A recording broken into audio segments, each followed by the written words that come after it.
लग गया होगा कि HSSC के एग्जाम्स अगस्त से स्टार्ट होने वाले हैं। अगस्त से लेकर दिसंबर तक आपके सभी एग्जाम्स हो जाएंगे। तो हम स्टार्ट करेंगे सामान्य विज्ञान, जो कि पेपर में हर एग्जाम में बच्चों आपके आएगी।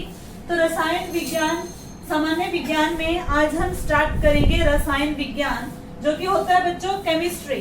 ठीक है, तो बायो के भी आपने लेक्चर देखे होंगे, साथ में फिजिक्स के भी हैं, और आज हम स्टार्ट करने जा रहे हैं केमिस्ट्री। तो फर्स्ट ऑफ ऑल हम बच्चों हम बात करेंगे कि सिलेबस में हमारे क्या क्या हैं। जो हमारे एग्जाम्स होते हैं HSSC कंडक्ट करती है, उनमें जो है केमिस्ट्री के कहां से क्वेश्चंस बनते हैं। तो देखिए first of all first chapter रहेगा हमारा रासायनिक सूत्र, रासायनिक नाम और व्यापारिक नाम। It means chemical formula, chemical name and commercial name. देखिए ये क्वेश्चन आपको हर एग्जाम में देखने को मिले होंगे, जैसे कि कुछ पेपर में आपने देखा हो। प्रीवियस पेपर एक बार उठाइए और देखिए कि क्या क्या आपके पेपर में आया है। जैसे कि लाफिंग गैस बहुत ज्यादा पूछी गई है। लाफिंग गैस क्या होती है, उसका फॉर्मूला बताओ, उसका chemical name. What is dry ice, शुष्क बर्फ क्या होती है, साधारण नमक क्या होता है। ठीक है, इस टाइप से और भी बहुत सारे क्वेश्चंस बनेंगे। तो इस फर्स्ट चैप्टर में हम सारे फॉर्मूले जितने भी बनते हैं केमिस्ट्री में वो सब कवर करने की कोशिश करेंगे। सेकेंड चैप्टर रहेगा हमारा अम्ल, क्षार और लवण, यानी कि एसिड, बेस एंड सोल्ट। देखिए ये भी चैप्टर इंपॉर्टेंट रहेगा, क्योंकि एग्जाम्स में यहाँ से क्या आता है कि एसिड्स, जैसे कि सिरका, सिरके में कौन सा एसिड होता है, टमाटर में कौन सा एसिड होता है, या हमें क्या दिए जाएंगे 2 कॉलम्स और उनको हमें क्या करना होगा, मिलान करना होगा, मैच करना होगा। एक कॉलम में क्या होगा, केमिकल्स, अम्लों के नाम होंगे, और सेकंड साइड मटेरियल का नेम होगा। तो ये आपको बताना होगा कि किस पदार्थ में कौन सा एसिड पाया जाता है। इसी के अंदर बच्चों हम पढ़ेंगे पीएच स्केल के बारे में, जैसे कि ब्लड का पीएच क्या होता है, दूध का क्या होता है, अमोनिया का पीएच क्या होता है, मिल्क ऑफ मैग्नीशिया का पीएच क्या होता है। नेक्स्ट चैप्टर हमारा रहेगा आवर्त सारणी। यहाँ से भी रिलेटेड बच्चों आजकल काफी क्वेश्चंस आते हैं। पीरियोडिक टेबल हमारा जो चैप्टर है क्लास 10th का है, इसमें टोटल एलिमेंट 118 हम पढ़ेंगे, उन्हें किस तरीके से अरेंज किया गया है ये सब कुछ हमें पढ़ना है आवर्त सारणी में, जिसे हम बोलते हैं पीरियोडिक टेबल। उसके बाद बच्चों नेक्स्ट चैप्टर रहेगा मिश्र धातु, जिसे हम इंग्लिश में क्या बोलते हैं। मिश्र धातु का मीनिंग क्या होता है बच्चों, एलॉय, यानी कि धातुओं को मिलाने पर क्या बन जाती है, मिश्र धातु। जैसे कि मोस्टली एग्जाम्स में आती है कांसा, पित्तल। इनके अलावा भी अगर और ज्यादा आए तो वो हमें कैसे करना है, तो मिश्र धातु भी हम करेंगे केमिस्ट्री में। उसके बाद बच्चों आता है अयस्क। तो ये देखिए ये आपको मिला होगा हर एग्जाम के अंदर, क्योंकि अयस्क भी एग्जाम्स में आ रहे हैं, थोड़े टफ भी पूछे जाते हैं। तो अयस्क भी हम सारे कंप्लीट करेंगे। अयस्क को इंग्लिश में हम बोलते हैं और। अयस्क क्या होगा बच्चों, जैसे कि सिनेबार से हमें कौन सी धातु मिलती है, गैलेना से हमें कौन सी धातु मिलती है, इस टाइप से रहेंगे अयस्क। बॉक्साइट से कौन से मिलते हैं, ये भी बहुत बार आया एग्जाम में। उसके बाद नेक्स्ट चैप्टर में चलें तो 6th चैप्टर हमारा रहेगा धातु व अधातु, जिसे हम बोलते हैं मेटल्स और नॉन मेटल्स। तो ये भी बच्चों क्या है, मेटल्स के बारे में पढ़ेंगे, मेटल्स की क्या प्रॉपर्टी होती है, अधातुओं की क्या प्रॉपर्टी होती है, कौन कौन सी होती है, कहाँ कहाँ यूज होती है। उसके बाद चलेंगे नेक्स्ट चैप्टर जो कि हमारा रहेगा 7th, रासायनिक समीकरण एवं अभिक्रिया। देखिए पहले इसे ज्यादातर क्वेश्चन नहीं आते थे, लेकिन आजकल 4 इक्वेशंस देकर ये पूछ लिया जाता है कि इनमें से जो कौन सी इक्वेशन है वो ठीक है, यानी कि कौन सा समीकरण संतुलित है और कौन सा असंतुलित। तो ये आप बच्चे आपको क्या रहेंगे 7 चैप्टर केमिस्ट्री के, जिन्हें हम 1 बाय 1 जल्दी से जल्दी कवर करने की कोशिश करेंगे। तो आज हम स्टार्ट करेंगे हमारा फर्स्ट चैप्टर जो कि है रासायनिक सूत्र, रासायनिक नाम और व्यापारिक नाम। ठीक है बच्चों, तो स्टार्ट करते हैं हम हमारा चैप्टर जो कि है रासायनिक सूत्र और उनके रासायनिक नाम। तो इसके लिए हमें बनाने होंगे 3 कॉलम। फर्स्ट कॉलम में हमें क्या राइट करना है बच्चों, व्यापारिक नाम। व्यापारिक नाम का मतलब क्या है, कमर्शियल नेम, या फिर हम बोल सकते हैं कॉमन नेम। कॉमन नेम का क्या मतलब है बच्चों, जो सभी को पता हो या जिस नाम से क्या होता हो, व्यापार होता हो। उसके बाद आप लिखेंगे रासायनिक सूत्र यानी कि केमिकल फॉर्मूले, और केमिकल फॉर्मूलों को देखकर ही लिखा जाता है केमिकल नेम। तो देखिए फर्स्ट नंबर पे है जल या पानी। आप जाते हो शॉप पर तो क्या बोलते हो, पानी की बोतल दे दो। पानी का भी आजकल व्यापार होता है, 10-10 या 20-20 की बिस्लरी की बोतल्स वगैरह आती हैं। तो जल या पानी जो है बच्चों क्या नाम है, कॉमन नेम है, व्यापारिक नाम है। देखिए इसका फॉर्मूला क्या होता है, H2O। ध्यान रखें जो वाटर हम पीते हैं उसका केमिकल फॉर्मूला रहेगा H2O, और इसे हम बोलेंगे केमिकल नेम। तो केमिकल नेम इसका क्या रहेगा बच्चों, हाइड्रेट। केमिकल नेम क्या रहेगा, हाइड्रेट। तो देखिए बच्चों आप ये थोड़ा ना बोलते हो कि हमें हाइड्रेट दे दो, मुझे हाइड्रेट पीना है। अब तो ये बोलते हैं ना कि हमें पानी पीना है, तो पानी क्या रहेगा, कमर्शियल नेम या कॉमन नेम। उसके बाद चलते हैं हम खाने का नमक, जो कि इम्पोर्टेंट है according to examination point of view. क्या है देखिए खाने का नमक, यहाँ पर एक आता है खाने का सोडा, दोनों में ही फर्क है। अगर हमसे पूछ लिया जाए कि खाने का नमक, तो हम बताएंगे सोडियम क्लोराइड, जो कि नमक हम खाते हैं। खाने का नमक या फिर साधारण नमक, इंग्लिश में हम बोलेंगे कॉमन साल्ट। तो नमक हम खाते हैं तो उसका फॉर्मूला क्या होगा बच्चों, सोडियम क्लोराइड। देखिए यहाँ पर Na क्या होता है, Na होती है बच्चों सोडियम, और Cl क्या होता है, क्लोरीन। लेकिन जब क्लोरीन सोडियम के साथ जुड़ेगा तो क्या बनेगा, सोडियम क्लोराइड। तो NaCl क्या होता है, साधारण नमक होता है। तो एग्जाम में हमसे क्या पूछा जा सकता है, पूछा जा सकता है कि खाने का नमक का फॉर्मूला बताओ, या खाने का नमक का जो रासायनिक नाम है वो बताओ। तो रासायनिक नाम क्या होगा, फॉर्मूले को देखकर ही आपको लिखना है। Na का मीनिंग क्या है, सोडियम, और Cl का मीनिंग क्या है, क्लोराइड। तो NaCl क्या बनेगा, सोडियम क्लोराइड। उसके बाद चलते हैं बच्चों, जो भी आपके सोडे हैं, ठीक है, पाउडर है, वो इंपॉर्टेंट है। तो फर्स्ट ऑफ ऑल हम यही करेंगे। नेक्स्ट है खाने का सोडा, या फिर हम बोलते हैं पाक सोडा, या फिर बोलते हैं बेकिंग पाउडर। ध्यान से देखिए, खाने का सोडा आता है तो हम लगाएंगे बेकिंग पाउडर पे, और खाने का नमक आता है तो लगाना है साधारण नमक पे। तो खाने का सोडा, पाक सोडा या बेकिंग पाउडर, जो कि बेकरी वाले यूज करते हैं। अब ये बेकरी वाले कौन होते हैं बच्चों, जो कि डबल रोटी, ब्रेड वगैरह बनाते हैं, केक वगैरह बनाते हैं, उन्हें हम बोलते हैं बेकरी वाले, और वो यूज करते हैं बेकिंग पाउडर का। तो बेकिंग पाउडर का फॉर्मूला क्या होगा, NaHCO3। ध्यान से देखिए यहाँ पर एलिमेंट भी आ रहे हैं, केमिस्ट्री में मेन रोल एलिमेंट्स का ही होता है।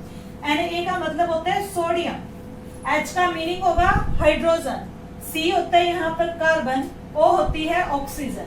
लेकिन कहीं भी साइंस में आपको CO3 देखने को मिलता है तो आप इसे बोलोगे कार्बोनेट। ये इसका नाम फिक्स है कि CO3 के आते ही हम क्या बोलेंगे, कार्बोनेट।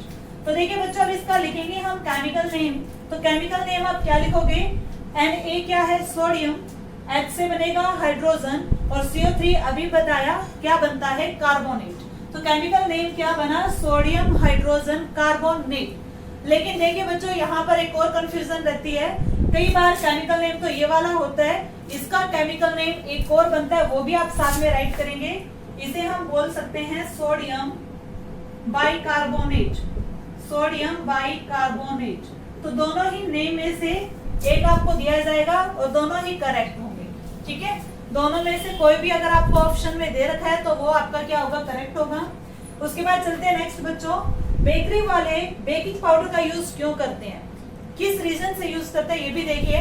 देखिए डबल रोटी वगैरह फूल जाती हैं, फूलने के लिए मेन गैस कौन सी रिस्पॉन्सिबल है, तो ये ध्यान रखना है। ये क्वेश्चन आपका अलग से भी बनता है कि बेकरी वाले कौन सी गैस का यूज करते हैं, CO2 का।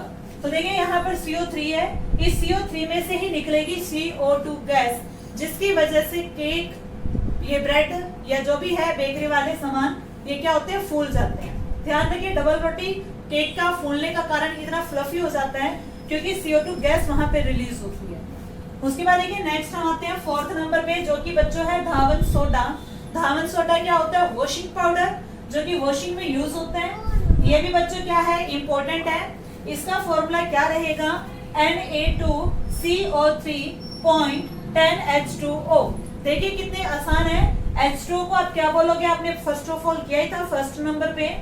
Na2 क्या होती है बच्चों, सोडियम, CO3 क्या होती है, कार्बोनेट। अगर हम बात करें केमिकल नेम क्या बनेगा, केमिकल नेम क्या बनेगा, सोडियम कार्बोनेट। 10 के लिए हम क्या लगाते हैं, डेका। डेका का मीनिंग क्या होता है, 10 होता है, डेका हाइड्रेट। देखिए क्या होगा, यहाँ भी थोड़ी कंफ्यूजन रहती है। धावन सोडा में कई बार क्या करता है एग्जामिनर, ये सिर्फ नाम इतना ही देते हैं, यानी कि सोडियम कार्बोनेट, आगे वाटर के मॉलिक्यूल नहीं देते। लेकिन बच्चों कंप्लीट फॉर्मूला यही करेक्ट होता है, तो आप दोनों ही आंसर को ठीक मानोगे कि अगर आपको दे रखा हो सोडियम कार्बोनेट तो भी आपका करेक्ट है, और अगर दे रखा है ऑप्शन में सोडियम कार्बोनेट डेकाहाइड्रेट तो भी आपका क्या होगा, आंसर करेक्ट होगा। उसके बाद चलते हैं बच्चों कास्टिक सोडा। अब जो ये कास्टिक सोडा है ये यूज कहाँ पर होता है, मेनली ये कलर्स बनाने में, पेंट्स बनाने में, या फिर न्यूज़पेपर को बनाने में कास्टिक सोडा का यूज होता है। अब कास्टिक सोडा क्या होगा, देखिए NaOH, NaOH क्या है, अब देखिए OH क्या है, इसके लिए भी नाम फिक्स है। OH कहीं भी आता है, इसे हम बोलते हैं हाइड्रो ऑक्साइड। क्या बोलेंगे, OH को हाइड्रो ऑक्साइड। तो इसका केमिकल नेम क्या बन जाएगा, Na से बनता है सोडियम, OH से बनता है हाइड्रो ऑक्साइड। तो देखिए बच्चों ये आपके 5 जो है वेरी इंपॉर्टेंट है, इसीलिए सबसे पहले मैंने आपको पाउडर ही करवाए हैं। उसके बाद चलते हैं बच्चों सिरका। अब सिरका जो होता है सुना होगा आपने, विनेगर, ठीक है, विनेगर किचन में देखने को मिलेगा, बड़ी कलरफुल बोटल्स आती हैं इसकी। सिरका बच्चों मेनली यूज होता है अचार के अंदर, पिकल्स के अंदर। तो अचार जो है उसमें ये ऑयल डलता है, ठीक है, क्योंकि इसमें क्या होता है, एक एसिड होता है। अब फॉर्मूला क्या होगा, CH3COOH, सिरका यानी कि विनेगर। फॉर्मूला क्या है, ध्यान से आपको याद करना है, और इसमें कौन सा एसिड प्रेजेंट होता है, ध्यान रखिए, ये भी बड़ा इंपॉर्टेंट है। सिरके में कौन सा एसिड प्रेजेंट होता है, तो एसिटिक एसिड प्रेजेंट होता है। उसके बाद चलते हैं बच्चों नेक्स्ट है 7th नंबर पे चीनी। चीनी क्या होगी बच्चों, चीनी आप खाते हो, चीनी शुगर। तो चीनी जो है बच्चों इसका भी फॉर्मूला होता है, चीनी का फॉर्मूला होगा C12H22O11। देखिए चीनी को जो हम केमिकल नेम क्या बोलेंगे, सुक्रोज बोलेंगे। अब सुक्रोज जो होती है ये किससे मिलकर बनी होती है, सुक्रोज बच्चों मिलकर बनी होती है ग्लूकोज प्लस में फ्रक्टोज से, ग्लूकोज प्लस में फ्रक्टोज से मिलकर बनी होती है सुक्रोज। तो चीनी में कौन सी कार्बोहाइड्रेट होती है बच्चों, सुक्रोज होती है। सुक्रोज क्या है, एक तरह का कार्बोहाइड्रेट ही होता है। उसके बाद बात करें मैदा। मैदा भी आपने देखा होगा, काफी प्रोडक्ट बनते हैं मैदे से, जैसे कि समोसे वगैरह, ठीक है। तो इसका फॉर्मूला क्या होगा, मैदे में कुछ नहीं होता बच्चों, सिर्फ एक ग्लूकोज होता है, और ग्लूकोज का फॉर्मूला लिखने के बाद आप यहाँ ब्रैकेट क्लोज करके लगाएंगे N। इसका मतलब होता है बहुत सारी यूनिट, यानी कि एक ग्लूकोज अलग हो गया, बहुत सारे ग्लूकोज मिलकर क्या बनाते हैं, मैदा बनाते हैं। और इसी का केमिकल नेम क्या बनता है बच्चों, स्टार्च। अब ये स्टार्च क्या होता है, स्टार्च बच्चों देखिए जो प्लांट्स होते हैं, यानी कि जो ग्रीन हरे रंग के पौधे आप देखते हो उनका कलर ग्रीन होता है, बिकॉज उनमें क्या होता है, क्लोरोफिल। अब प्लांट्स क्या करते हैं, वो अपना फूड खुद बनाते हैं। कौन सी विधि से बनाते हैं, ये भी एग्जाम के लिए बड़ा इंपॉर्टेंट है बच्चों। साइंस में एक एक लाइन, एक एक बात इंपॉर्टेंट होती है, कहीं से भी कुछ भी उठ के आ सकता है। तो देखिए क्या होगा, जो क्लोरोफिल है बच्चों, हरे क्लोरोफिल की वजह से हरे पौधे क्या करते हैं, अपना भोजन बनाते हैं। विधि का नाम क्या था, प्रकाश संश्लेषण। अब बाई चांस कई दिन बारिश हो रही है, धूप नहीं निकली हुई, तो बच्चों क्या है कि प्लांट क्या करता है, अपने अंदर फूड को स्टोर करता है, अतिरिक्त भोजन जिसे कहा जाता है। तो अतिरिक्त भोजन पौधों का क्या रहेगा, स्टार्च रहेगा। जैसे कि हम आलू खाते हैं, आलू क्या है, पोटैटो क्या है, एक पौधे का स्टोर फूड है। तो आलू जो हम खाते हैं बच्चों उसमें भी क्या होती है, स्टार्च स्टोर होती है, ठीक है। तो ये हमने कर लिए 8। आगे देखिए 9th नंबर पे देखो बच्चों, नेक्स्ट हमारे पास है 9th नंबर पे संगमरमर का पत्थर। आपको पता होगा, आपने सुना होगा कि संगमरमर का पत्थर कहाँ यूज हुआ है, ताजमहल में। ताजमहल तो फेमस है बच्चों, लेकिन संगमरमर का पत्थर गोल्डन टेम्पल में भी यूज हुआ है। पहले यूज हुआ संगमरमर का पत्थर, उस पे गोल्डन की कवरिंग की हुई है, ठीक है। तो संगमरमर का पत्थर जिसे हम बोलते हैं चूना पत्थर, आप इसे बोलोगे मार्बल स्टोन। फॉर्मूला क्या रहेगा, कैल्शियम कार्बोनेट। ध्यान रखिए यहाँ पर Ca क्या है बच्चों, कैल्शियम। CO3 फिर से आ गया, आपको बताया था कि CO3 क्या होता है, कार्बोनेट। तो ये क्या बन जाएगा, कैल्शियम कार्बोनेट। देखिए बच्चों एक और क्वेश्चन यहाँ से बनेगा कि जो अंडे का बाहरी आवरण होता है, अंडे की जो बाहरी शेल होती है वो किसकी बनी होती है बच्चों, वो भी कैल्शियम कार्बोनेट से ही बनी होती है। उसके बाद बात करें हम चूना, जिसे हम बोलते हैं बिना भुजा हुआ चूना। ध्यान रखिए इसमें भी बच्चे काफी कंफ्यूज रहते हैं। चूना जो होता है बच्चों, ये जो गांव में या घरों में सफेदी की जाती है दीवारों पे, ठीक है, तो उसे हम क्या बोलेंगे, CaO, यानी कि कैल्शियम ऑक्साइड। इसे क्विक लाइन कहा जाता है, CaO कैल्शियम ऑक्साइड। क्यों? क्योंकि Ca फिर से क्या है, कैल्शियम है, और ऑक्सीजन जब भी किसी के साथ ऐड होती है तो उसे हम क्या बोलते हैं, ऑक्साइड बोलते हैं। तो ये क्या बनेगा, कैल्शियम ऑक्साइड। उसके बाद आते हैं नेक्स्ट हमारा है बुझा हुआ चूना, जिसे हम बोलेंगे बच्चों स्लैक्ड लाइन। बिना बुझा हुआ चूना तो रहता है ये कैल्शियम ऑक्साइड, और बुझा हुआ चूना क्या होगा, CaOH की ट्वाइस, यानी कि नेम देखिए बच्चों, ये क्या है, कैल्शियम, और OH को क्या बताया था, क्या बोलेंगे, हाइड्रोक्साइड। तो ये क्या बन जाएगा, कैल्शियम हाइड्रोक्साइड। उसके बाद आता है बच्चों शुष्क बर्फ, जिसे हम बोलते हैं ड्राई आइस। ये बहुत ज्यादा एग्जाम में पूछा गया है, तो क्या पता पूछा जाए या नहीं, लेकिन करने आपको सारे ही हैं। तो शुष्क बर्फ बच्चों कहाँ यूज होती है, ये सुनिए। आप शॉप पे जाते हो आइसक्रीम कोन वगैरह लेने, तो आपने देखा होगा एक बॉक्स होता है, संदूक होता है, पेटी होती है, जिसमें से दुकानदार आपको क्या निकाल कर देता है, कोन वगैरह। तो उसके अंदर से आपने देखा होगा धुआं बाहर आ रहा होता है, तो उसके अंदर क्या चीज यूज हुई है बच्चों, शुष्क बर्फ। वहां पर क्या यूज हुई है, ड्राई आइस। वो आपको ऐसा भी बोलता होगा कि दरवाजा ज्यादा देर तक खुला मत छोड़ो, क्योंकि अगर ये गैस उड़ जाएगी तो उनके आइस कोन वगैरह पिघल जाएंगे, तो उन्हें काफी नुकसान होगा। तो शुष्क बर्फ क्या होगी बच्चों, कार्बन डाइऑक्साइड आप सभी को पता है गैस होती है। कार्बन डाइऑक्साइड की जो सॉलिड फॉर्म है दैट इज ड्राई आइस। तो इसे हम केमिकल नेम क्या बोलेंगे, ठोस कार्बन डाइऑक्साइड। क्या है, शुष्क बर्फ है, कम से कम 20 बार एग्जाम में आ चुकी है। लेकिन जरूरी नहीं है कि जो पहले आ चुका है वो अब भी आएगा, और ये भी नहीं है कि बच्चों जो पहले आया वो दोबारा नहीं आएगा। आपको सभी फॉर्मूले याद करने होंगे, पेपर में कुछ भी आ सकता है, आपको हर तरीके से तैयार रहना होगा। उसके बाद चलते हैं बच्चों लाफिंग गैस पर। देखिए नाम क्या है, लाफिंग गैस, यानी कि इस गैस को सूंघने पर क्या आती है, ऑटोमेटिकली हंसी आएगी। कोई गुस्से में है तो भी वो क्या करेगा, हंसते हंसते बात करेगा। तो लाफिंग गैस तो मजेदार है। लाफिंग गैस का फॉर्मूला क्या होता है, N2O, जिसे हम बोलते हैं नाइट्रस ऑक्साइड। ये क्या रहेगी बच्चों, लाफिंग गैस, ये भी इंपॉर्टेंट है। उसके बाद आता है भारी जल, जिसे हम बोलते हैं हैवी वाटर। अब ये भारी जल यूज कहाँ होता है बच्चों, ये होता है न्यूक्लियर रिएक्टर्स में, ये होता है परमाणु संयंत्रों में यूज। उसके बाद देखिए भारी जल का फॉर्मूला क्या होता है, D2O। एक तो हमारा सिंपल वाटर होता है जो कि हो H2O, लेकिन भारी जल में यहाँ क्या आएगा, D आएगा। अब ये D क्या है बच्चों, ये हाइड्रोजन का आइसोटोप है, second isotope of hydrogen. D2O, D का मतलब होता है ड्यूटीरियम। ऑक्सीजन ऐड होगी तो क्या बनेगा, ऑक्साइड। तो ये क्या रहेगा, ड्यूटीरियम ऑक्साइड। उसके बाद देखिए 15 नंबर पे है बच्चों जल गैस, ये भी आ जाती है। जल गैस का आता है कि फॉर्मूला बताओ, ठीक है, इसे हम बोलेंगे वाटर गैस। तो जल गैस का फॉर्मूला क्या होगा, CO। CO क्या है, कार्बन मोनोऑक्साइड प्लस में H2, H2 क्या है, हाइड्रोजन गैस। तो केमिकल नेम कोई ज्यादा टिपिकल नहीं है इसका। देखिए क्या है, CO को आप लिखोगे कार्बन मोनोऑक्साइड, और H2 को हम क्या लिखेंगे, हाइड्रोजन गैस, जिसका रेशो अब ये भी पूछा जा सकता है कि जो वाटर गैस है उसमें कार्बन मोनोऑक्साइड और हाइड्रोजन का क्या अनुपात होता है। तो अनुपात भी आपको याद करना है, 1:3, 1:3, ठीक है। उसके बाद चलिए 16 नंबर पे देखिए बच्चों, 16 नंबर पे है रासायनिक फॉर्मूला NH3। तो NH3 क्या होता है बच्चों, अमोनिया होती है, अमोनिया गैस है ये।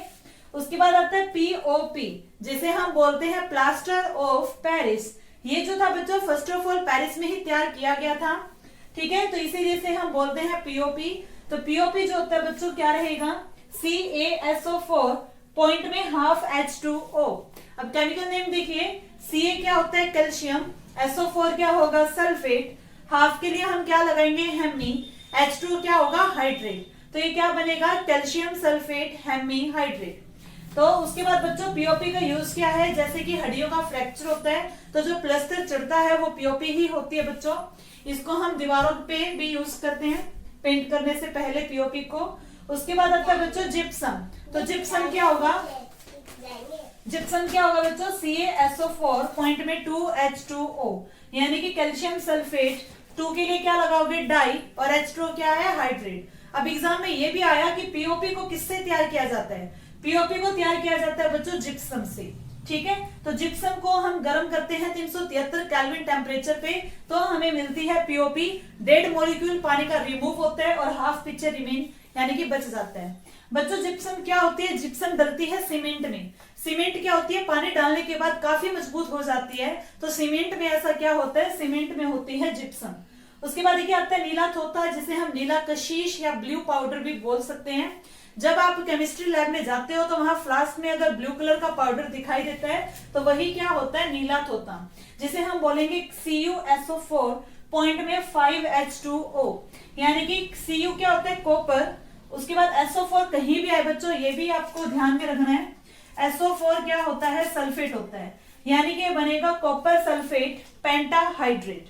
उसके बाद चलिए हरा कशीश या हरा थोथा या ग्रीन पाउडर, तो इसमें क्या होगा? FeSO4.7H2O, यानी कि नेम क्या होगा? Ferrous sulphate. देखिए SO4 जब भी आएगा हमें क्या बोलना है? Sulphate, ferrous sulphate septahydrate. ठीक है, तो आज बच्चों हमने कर लिया 20, तो इन फॉर्मूलों को आप अच्छे से लर्न कीजिए। ये चैप्टर कंप्लीट होने के बाद जो हमारे आए हुए हैं क्वेश्चंस प्रीवियस पेपर में रिलेटेड टू दिस चैप्टर, वो सारे क्वेश्चंस हम लास्ट में डिस्कस करेंगे। अगर आपको कोई दिक्कत है, किसी भी तरह का क्वेश्चन आप पूछना चाहते हो तो कमेंट सेक्शन में जरूर राइट कीजिए। Thank you.